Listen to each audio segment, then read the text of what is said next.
The image I chose for this project is a picture I took of my Atari 2600. This was the second Atari system to come out, and it was released on September 11th, 1977. Atari came out with designs for 9 consoles, but only released 7 to the public. The Atari Pong in 1975, Atari 2600 in 1977, the Atari 5200 in 1982, the Atari 7800 in 1984, the Atari XEGS in 1984, the Atari Panther and the Atari Jaguar in 1993, the Atari Jaguar CD 1995, and the Atari Jaguar II. The Atari Panther and the Atari Jaguar II were both cancelled and were not released to the public. Atari, along with Nintendo and Sega, revolutionized the world. Can you imagine a world without video games? The first video games came out in the late 1940s, early 1950s with interactive electronic games. The very first game was on a CRT amusement device. The CRT amusement device took almost an entire living room and never went into production for people at home. The idea of this video game in 1947 was a dot in the screen that represented a missile.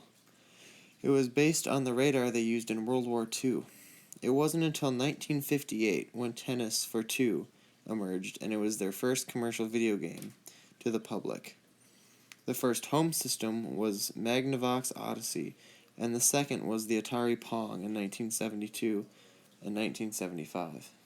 The relation that this has to history is that without video games, this world would be a completely different place.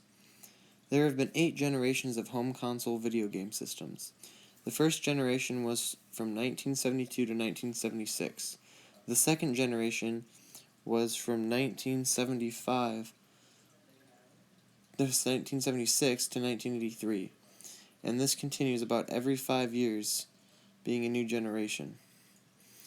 116 designs of home consoles were created, and 108 were released to the public, and there are approximately between 15 and 20 consoles by every generation, but the majority of the consoles never became big or sold more than a few hundred.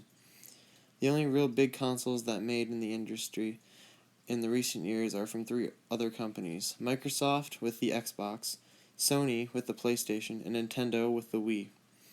The Atari 2600 is now priced between $50 and $100, and some people will pay big money for even some games like Space Invaders that is selling for $75.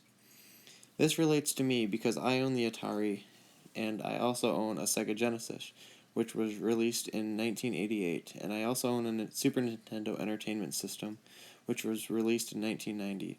I very much enjoyed playing the Super Nintendo with my cousins at family gatherings. It has been a big part of my childhood. People say that video games changed the world, and they are right. People also say that video games helped the evolution of computers, because computer games are also invented in the early 1970s and 80s. They say that because people have demand for better games, that the computer is increased with the graphics of the games. So what are the games going to be in the future? Holograms? Machines that hook up to your brain and create what you think? Who knows what they'll be in 40 years? From Pong to Mario to Call of Duty. Imagine what comes next.